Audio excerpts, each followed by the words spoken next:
All right, and we are recording. So, Peter Singer, thank you so much for taking the time to connect. You're welcome, Jake. Big fan of yours, and it's really an honor to speak with you. So, for those who don't know, Peter Singer is dubbed the world's most influential living philosopher. That was by the New Yorker. And Peter, you've written and co-authored and edited and co-edited more than 50 books. And I saw yesterday, so May 6th, yesterday, Peter Singer received the Princeton University's 48th annual Howard T. Behrman Award for distinguished achievement in the humanities. And overall, you are a renowned moral philosopher, an esteemed professor of bioethics at Princeton University. So, congratulations on the award yesterday. Thank you. Actually, Yeah. it was presented on Saturday evening at a special Ah, dinner, but okay. yeah, A couple days it ago. was very nice to receive it. Yeah, amazing. First question I have is, what's your take on Israel-Palestine conflict right now? Oh, that's such a that's such a big question. We could spend the rest of the podcast Sure. talking about it, but I don't really want to. Obviously, it's a situation that goes back a long way. There have been a series of tragedies all down the line. I think one of the big tragedies was the assassination of Israeli Premier Rabin by a right-wing Jewish extremist. And I think he was very sincerely committed to the peace process, and it might have worked had he lived. But after that, things mostly went downhill. There were still some other opportunities that were not grasped, and I think both sides were at fault for not grasping them. Um, but now we've ended up in a situation where we have the very worst kinds of extremists on both sides. I mean, I don't think you could imagine a more extreme organization than Hamas that is prepared to uh, simply murder innocent civilians, men, women, and children at close range, and then shout, "God is great," with every person that they machine gun to death. Um, and and on the other side, you have what's certainly the most extreme Israeli government since the foundation of the state, with some ultra nationalists and also religious zealots, maybe not quite as crazy religious people as the jihadists on the other side, but still very hard to deal with. And taking us to present day, what do you think about free speech on college campuses? You said that the students who are pro-Palestine are perfectly free to speak, but not free to occupy buildings. So how do you delineate between free speech and where does it cross the line for you? Well, I think there's free speech and there's civil disobedience, and then there's, of course, violent disobedience. And um, I think free speech rights should be pretty close to absolute, not completely absolute. I come from Australia, which has racial vilification laws, and I think that's reasonable. But by vilification, I mean like outbursts of attempts to stir up hatred, emotional rants, and so on. I don't mean um, trying to make an argument, trying to show that there are sound premises and reasonable arguments for or against one position or the other. Um, so I support very wide freedom of expression, and for that reason, I co-founded the Journal of Controversial Ideas, which publishes articles which might not find a forum otherwise. I mean, peer-reviewed articles. It's an academic journal. Um, and as far as the student protests on campus that are going on now are concerned, I think if they limit themselves to speech and if they want to sit in on campus lawns, something like that as a protest, that's fine. Um, as long as they, are non-violent. Um, if they try to occupy buildings or they try to, basically live on the campus in tents or whatever, I think they need to expect that the the university authorities will object to that. And certainly, if they, burst into buildings and tell staff in the buildings during a working day that they have to leave, you can't expect the university to accept that. So, uh, you know, then again, if they're really engaged in civil disobedience, they would just sit down and they would wait to be arrested. And then when they're arrested and charged, they would use that trial as an opportunity to show their sincerity, that they're prepared to accept the penalties of breaking laws, but they would show their sincerity by saying this is a more important issue, and I'm prepared to suffer penalties for it. That's what Martin Luther King and his followers did, and Gandhi as well. And I think that's an honourable tradition. But to suggest that you can pitch tents on campus lawns and sleep there, or that you can occupy buildings without expecting the university to do anything to prevent that occurring, I don't see why one should have that idea. Last question on Israel. What, if anything, could the U.S. or the IDF do right now to end the war? Or what do you think that the U.S. or the IDF should do? Before I answer that, I would say let's not ask this question just about the IDF and the US. Let's ask it about Hamas as well. Hamas Well, could the end, reason, could end the war right now. All they have to do is release the hostages and surrender to the Israeli authorities those murderers who are hiding amongst them. well, that's precisely why I did not include Hamas in my question, is because I don't think it's a really interesting question to ask because I don't Yeah. think of them as a rational actor. Okay. All right. Fair enough. I'll accept that. So let's look at the IDF and the US. I think with the US, it's pretty clear that they could say, we do not support this ground war that you're waging in Gaza. The number of civilian casualties is simply too high. We don't believe that you're really doing your utmost to avoid civilian casualties, and therefore we're not going to supply you with any further weapons or ammunition to be used that could be used in Gaza. I think that would be a reasonable step, and I think it would create something of a shock to Israel, and it might lead them to reconsider, say at present, to reconsider a full frontal assault on Rafah. Um, what could the IDF do? Well, again, they could try harder with negotiations to get hostages released without actually continuing a military assault. It's going to be very difficult. Personally, I'm not sure that invading Gaza was the right idea in the first place, although I certainly understand why, given the atrocities Hamas committed on October 7th, they would feel that they somehow, need to go there and kill these people. But it was pretty predictable that Hamas is prepared to martyr the civilians of Gaza uh, as part of what it presumably believes is a holy cause. And is it really going to be possible to stop Hamas from reforming or from recruiting new people? I mean, in a way, Hamas is an idea or a belief more than individuals. So, although it would have called for a rather extraordinary restraint, I think um, a more measured approach might have actually done more good for Israel in the long run. Final question in Israel, I promise. Netanyahu calls you right now. He says, "Peter Singer, I quit. You're in charge." What do you do? Well, I certainly don't move forward with the assault on Rafah. I get into serious negotiations with Hamas. I mean, the latest report suggested that Hamas accepted Israel's terms, but Israel seems to maybe still be about to attack Rafah. It's not absolutely clear, but I would stay in position. I would try to involve. There's some reports that Israel or some people in Israel, maybe not the government, were considering trying to involve other Arab governments in the governance of Gaza, and maybe that is a possibility. That really what we need is to try to find a civilian government in Gaza that isn't Hamas.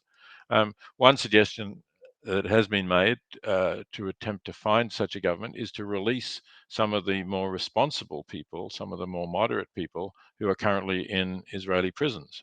And there are Palestinian leaders, I believe, in Israeli prisons who are not, fanatics who want to martyr themselves and all of the civilians of Gaza as well. That's interesting. I actually had not considered that as an option, releasing people strategically who could then govern. So Yeah, I mean, it's the Nelson Mandela example, right? I mean, South Africa amazingly had a peaceful end to apartheid, which for many decades you would not have believed possible, but that was through Nelson Mandela's release and his good statesmanship. Oh, that's interesting. I'm going to take a sharp pivot to talk about ethical treatment of animals, which is an area of focus that you've had for some time. Last year, you published the book Animal Liberation Now. What do you see for those who have not read the book? I mean, how would you succinctly describe what you see as the delineation between human rights and animal rights? Well, firstly, I tend not to talk in terms of rights because I'm a utilitarian. So I talk in terms of consequences and I talk in terms of how to maximize well-being, how to increase happiness and reduce misery. Um, so I think the very concept of human rights, which is typically defined as rights that all and only humans have, um, is a morally flawed concept because it depends on a distinction of species. And I don't think species is any more relevant to who has rights than race or sex. What things that might be relevant to who has rights are things like cognitive capacities, ability to think about the future, to plan for the future, um, uh, concern for others. There's a whole lot of things that might be reasons why we want to treat most human beings differently from most non-human animals, but not all of them, because there are some humans who maybe have suffered from such severe brain damage that their cognitive abilities are not greater than those of some non-human animals. And I don't really think that they therefore that they have rights just because they're humans that the non-human animals don't have. So you think that a disabled person could potentially have less rights than an animal if they're mentally disabled? If they're profoundly mentally disabled so they're less capable of understanding their situation, less capable of suffering, perhaps even, or of experiencing pleasure than a non-human animal, then yeah. As I say, I don't naturally talk of rights, but what I would say that they're no more. They don't have a higher moral standing than non-human animals, and arguably, in extreme cases where they can't even feel pleasure or pain, they're less morally significant than non-human animals. What's an example of that? And I'm not talking about like fetuses, but in adult humans, what's an example of someone that you would think has a less lower moral, what's the word, moral right, moral standard, Moral uh, standing, if you like. Yeah. moral standing? So Okay. what's an example of an adult human that would have a Oh, lower okay. Well, you said adult, right? I was about to say a human with anencephaly, but that's a oh, condition where essentially humans have a brain stem, but they have no cortex, so they have no consciousness. yeah, so adult, yeah. Right. Well, and I would say, maybe an adult who suffers a major brain injury, so that although they're not brain dead, they have brain stem function. They are also incapable of responding. Um, the only difference between them and the anencephalic infant would be that they did have consciousness and awareness beforehand, and you might want to try and respect their past wishes if they ever had any past wishes or expressed any past wishes. But let's take myself. If I suffer such a tragic accident and I am incapable of having any conscious experiences at all, and it's clear that the parts of my brain responsible for consciousness have been destroyed, so they will never recover and I will never have conscious experiences again. um, I do not want to be kept alive. And if people could experiment on me in ways that would benefit the development of medicine, I would be quite happy to have my living body used for those experiments. Um, and in that sense, I think I would have less status, less moral standing than some of the monkeys, for example, who are used in experiments all the time in the United States and many other countries. I understand that, and I think I can definitely wrap my head around that. So the delineation, Peter, that you're making between human and animals, it's not inherent or innate to the species. What's relevant to you, and how we should regard the moral status, is about the self awareness, the rationality, the capacity for decision making and moral agency of that animal, person, whatever it may be. So in the example you gave, if you're brain dead, then you have less consciousness than some animals, and therefore, a monkey or something would have a higher moral status, moral agency than you. So here's my question: if the delineation you're making is not based on species, it's based on the cognitive ability, but we know that 99 times out of 100 humans have a much greater cognitive awareness, ability, consciousness than other animals.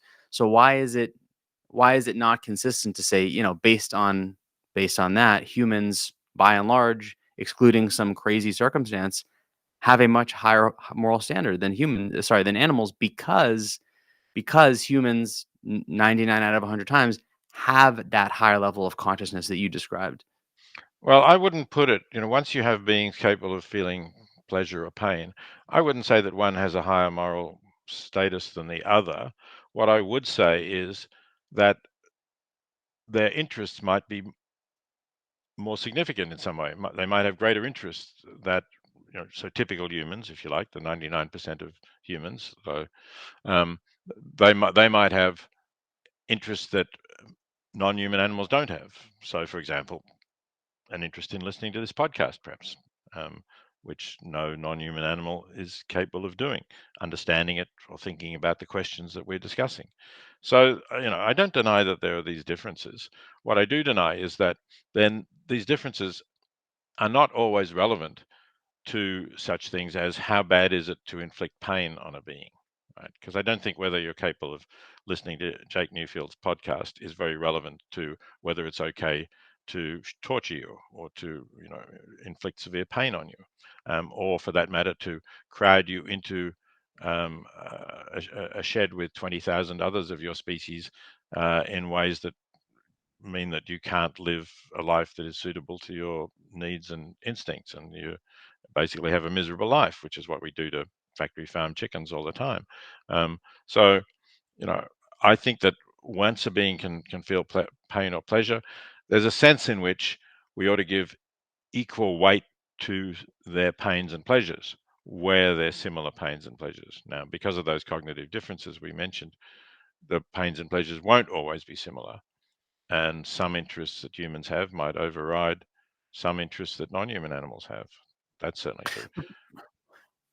Why can't we say that generally speaking, humans have, and let me get the proper word here, but a higher moral agency standard consciousness than Oh, hang on. animals? Agency is a different issue. Undoubtedly, Yeah. 99% of humans have moral agency, and although perhaps But what's the chimpanzees and word I'm looking elephants do. for? In other words, how are we judging I'm humans not based sure what on you're looking for. You may be looking for. See, philosophers talk about moral status or moral standing, but status? Yeah, because wait, because status. You want status? because Yeah. what I'm trying to debate you on is the idea that humans are not inherently distinguishable from animals, because Oh, what but hang on. matters. I never said they're not inherently distinguishable from animals.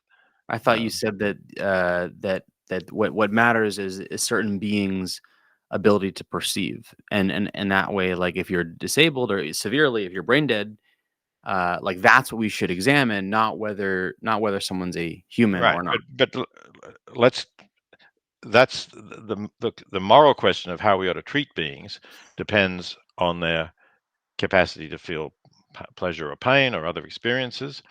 And in that sense, all beings, all sentient beings, all beings who can have experiences, I think are, basically on the same playing field. And then there will be differences as to the consideration that, or the kinds of interests that they have.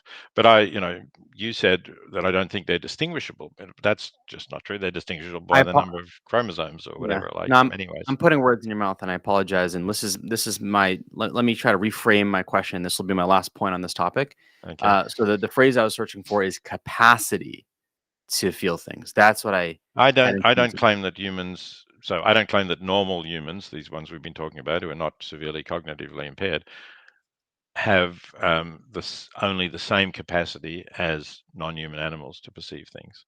Um, and I specifically say, the principle that I talk about in Animal Liberation and Animal Liberation Now is equal consideration of interests, and I'm talking about equal consideration of similar interests. So you can have different capacities, you can have different interests, and there are such differences in capacities and interests within our species and between our species and other species. But if we're talking about, are we entitled to inflict pain on you and for what purpose, then the fact that you can feel pain is a fact that gives you that claim to your pain to be considered.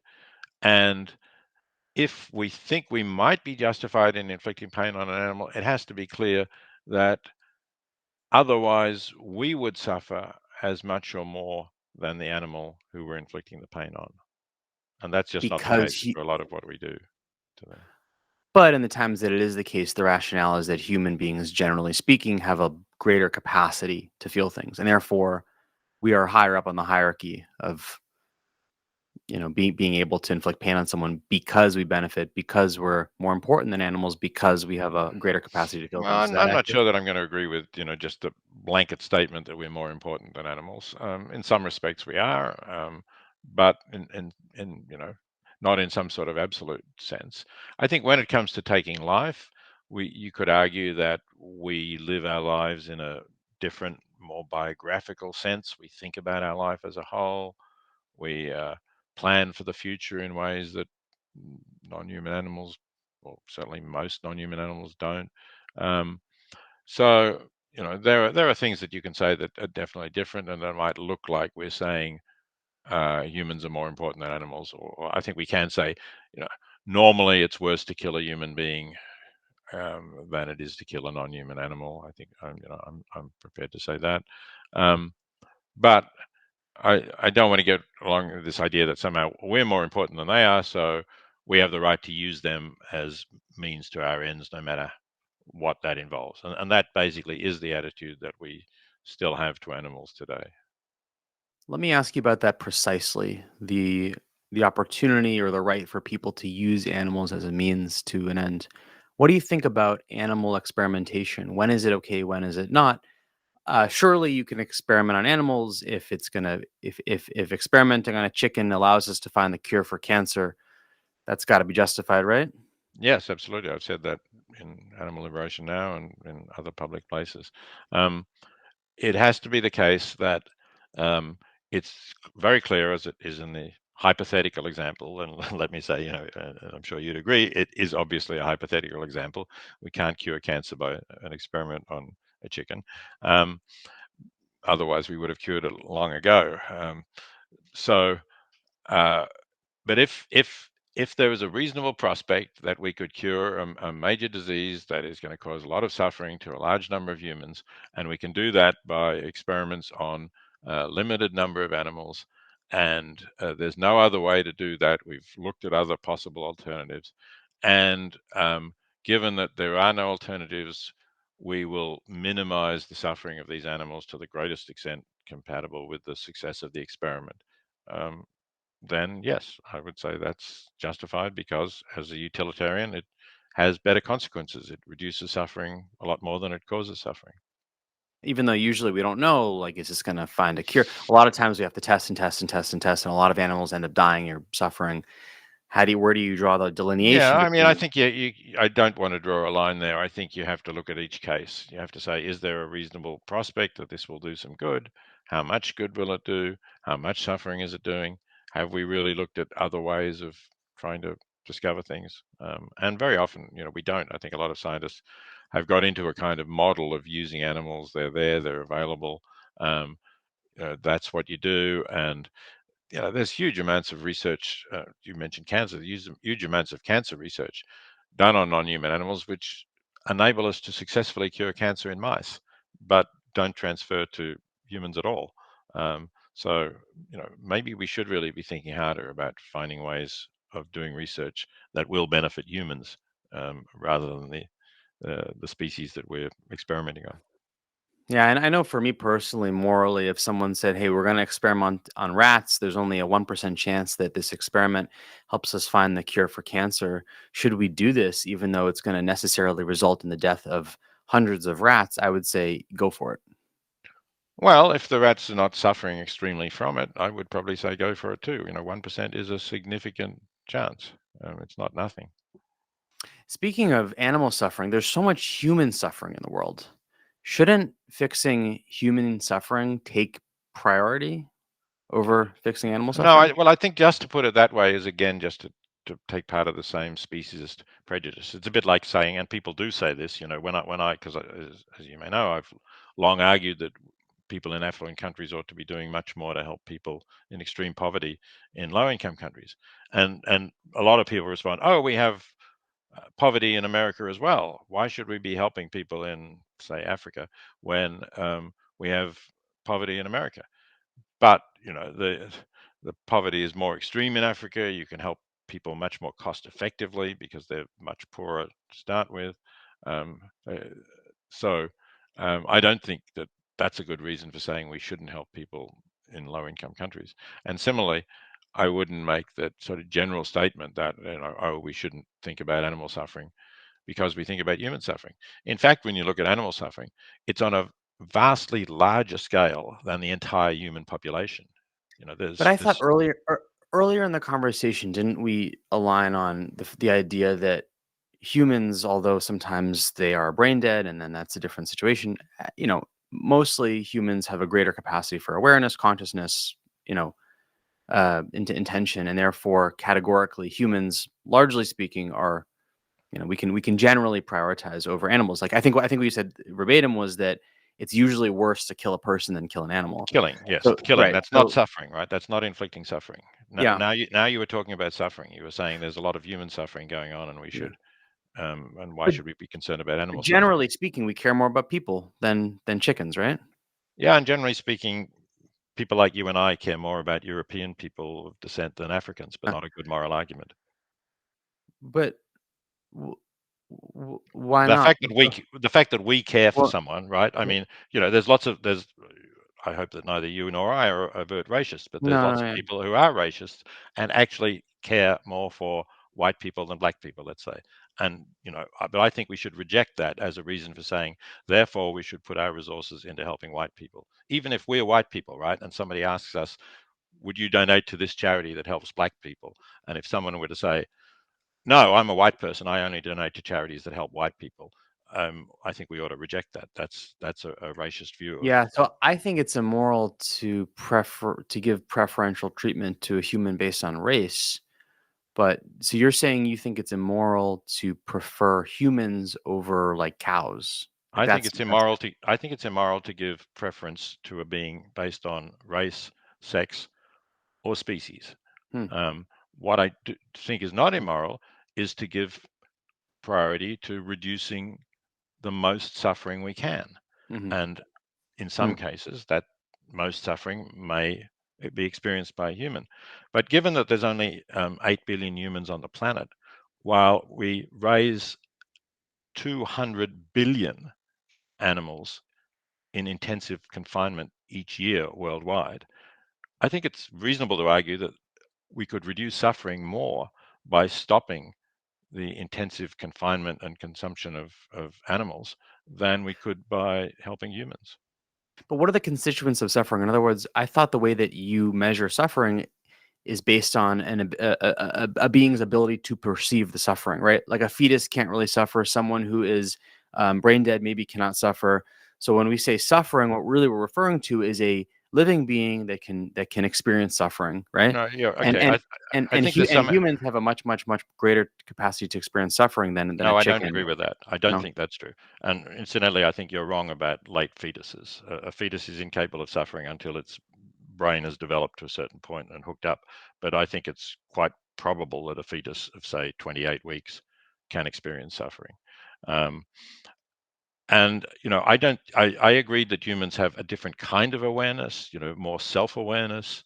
Um, but non-human animals have evolved in a world where they have to be able to experience pain. Pain is a warning signal for them of danger, as it is for us. So I think non-human animals can experience pain probably, in very acute ways. So can we, but I don't think that it's decisive that we have greater self-awareness or greater cognitive capacities or whatever you want to put it. I think you really have to try to estimate how much more humans can suffer, and maybe they can suffer more. There've been attempts to put estimates on this.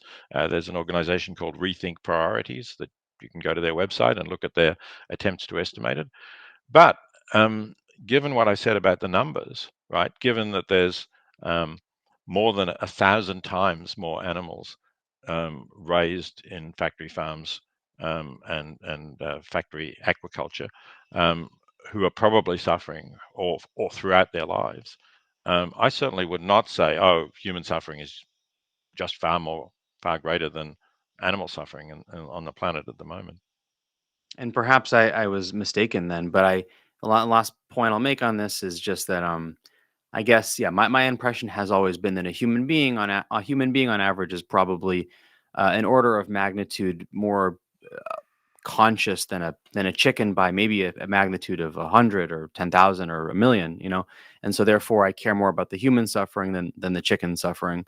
But perhaps what I'm missing there is that I'm wrong, or that the chicken still has a Well, I mean, the million estimate, I think, is probably maybe, wrong.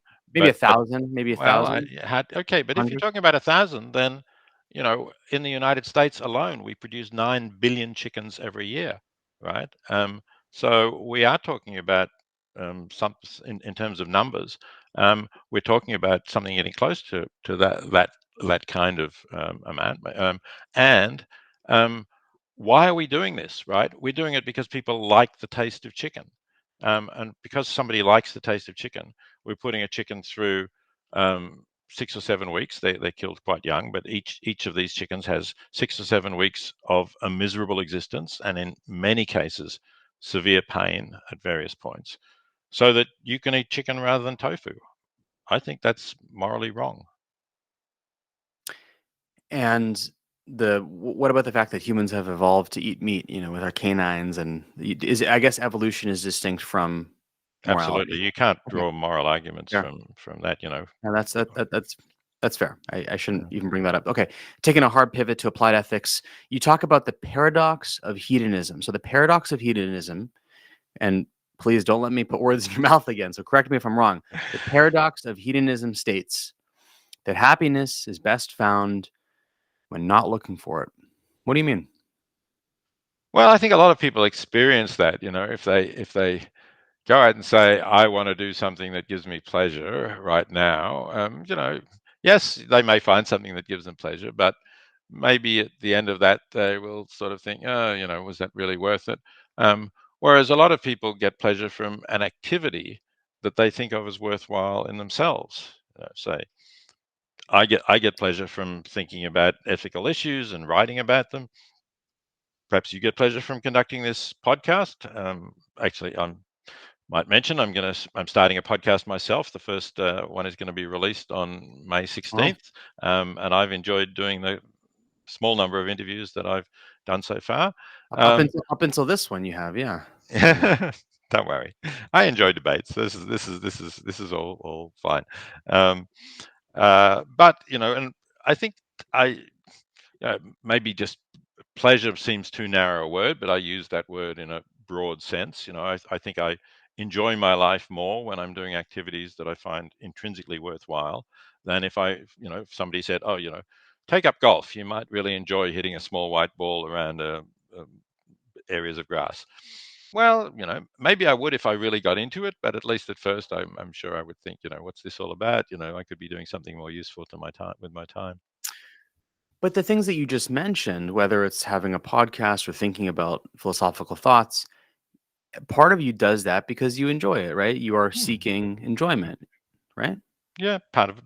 Yes, but I have to, if I set out to do it with the idea that I'm doing this because I'll enjoy it, I think it would not be as fulfilling as if I set out with the idea that this is something that is worth doing.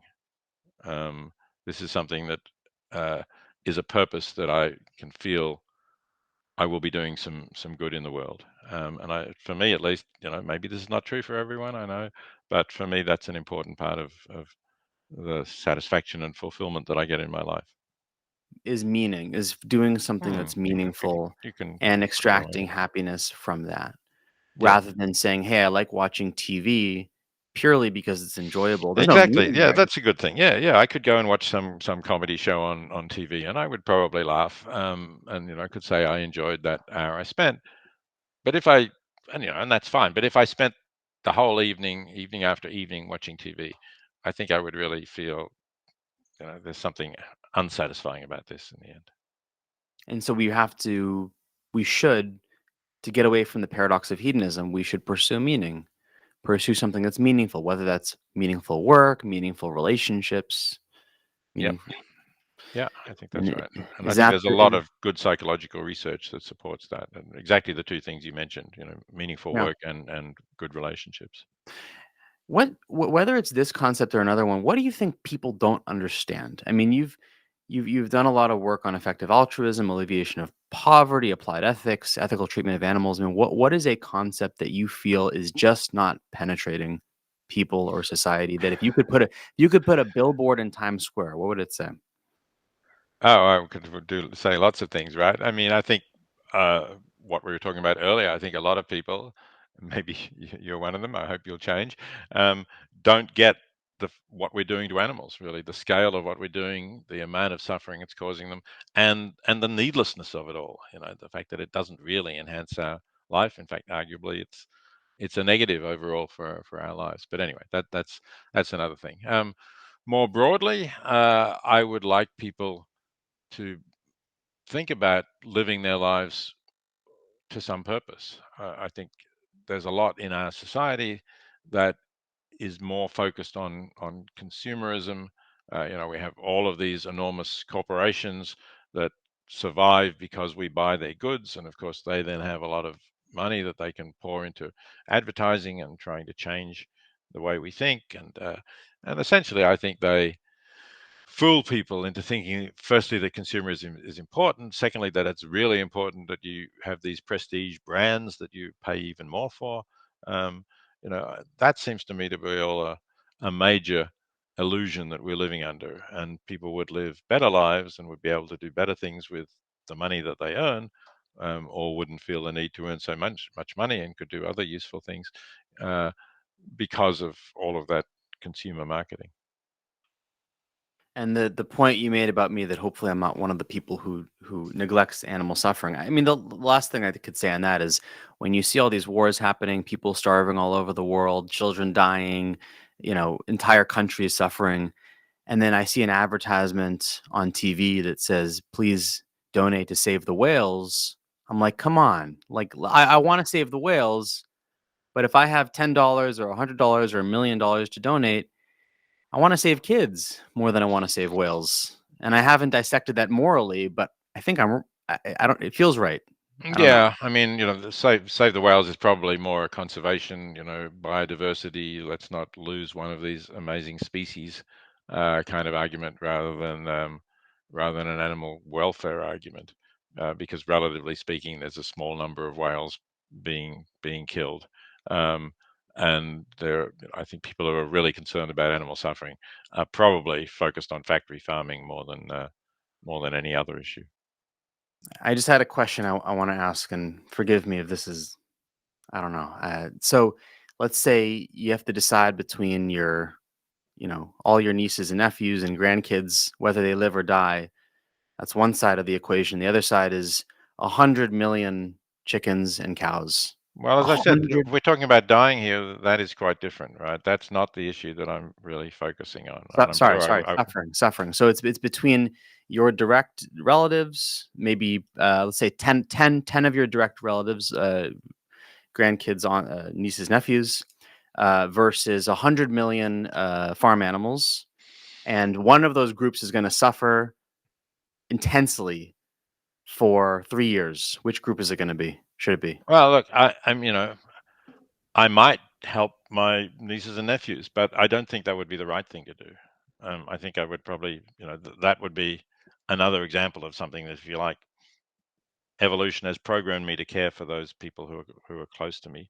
And we do that, and I don't think we should particularly blame people for doing that. But I think it would be better if people in this case, saved such a large number of animals from. So you would tell yourself to not prevent your family from suffering.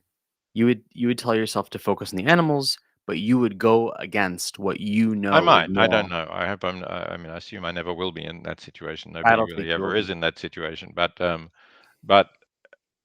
I would have to say, I would probably save my nieces and nephews. But if I really had to judge that from an impartial basis, I think it would be the wrong thing to do. But so what are we really saying here? So you would go against your own core tenet. I might. I don't know. As I said, it's a completely hypothetical situation, and for But that what's the reason, I point of the don't. tenet then? The point of the It tenet is we should be aware of animal suffering, and we are not sufficiently aware of it. And even if you present this completely impossible situation, and I say I don't know what I would do, uh, that's not relevant to the world that we're living in. And I don't think anybody can justify walking down to the supermarket and buying a factory farm chicken or pig or other animals by talking about that kind of situation. that's fair, and I'm sorry if that was an unfair question. All right, last question, Peter. What are one or two or three practical things that I and others can do in our day to day lives to be more moral people? Okay, so I just mentioned one of them. I think even if you're not going to become a vegetarian or vegan, you can avoid buying factory farmed animal products. And be warned, most of the animal products you will find are factory farmed. If you take chickens, for example, 99.8% of chickens sold in America are factory farmed. That means 2 out of every 1,000 chickens sold in America are not factory farmed. So that's one thing you could do. Secondly, you could think what you're doing with your money. How much of your money are you spending on things that really are important to you, that really matter to you, and how much are fairly frivolous necessities? How much are buying expensive brands when actually you can wear sneakers that are much cheaper and are just as good? Um, and once you've thought about that, then think about what else you could be doing with the money you're spending. And now, we can talk either about donating to organizations trying to reduce animal suffering or talking about donating to organizations that are helping people in extreme poverty. And again, let me just briefly mention, if you're interested in saying, I'd like to help people in extreme poverty, but where do I donate? Then I've got the answer for you, because I founded an organization called The Life You Can Save that does exactly that. Go there, you'll find a list of about 20 organizations that have been independently audited as taking your money and getting the best value out of it to help people in extreme poverty. So those are Amazing. perhaps the two major things that I would think of that hopefully everybody listening to this can do something about. Absolutely. Absolutely. How do we find meaning also? I mean, you've created for yourself an extremely meaningful life. You've had a tremendous impact on lots of people and also animals. How should people think about finding meaning in their life? I think ethics is a way of finding meaning. I think thinking about what are your values and how can you further your values is a way of finding meaning. And I hope you will have values that aim to reduce suffering and improve the well-being of everybody and every Absolutely. sentient being. Peter Singer, this was an honor. Thank you so much. If you could give me 2 minutes at the end of this, it would be great to just wrap up with you, but let me end the recording right now. Okay. Um,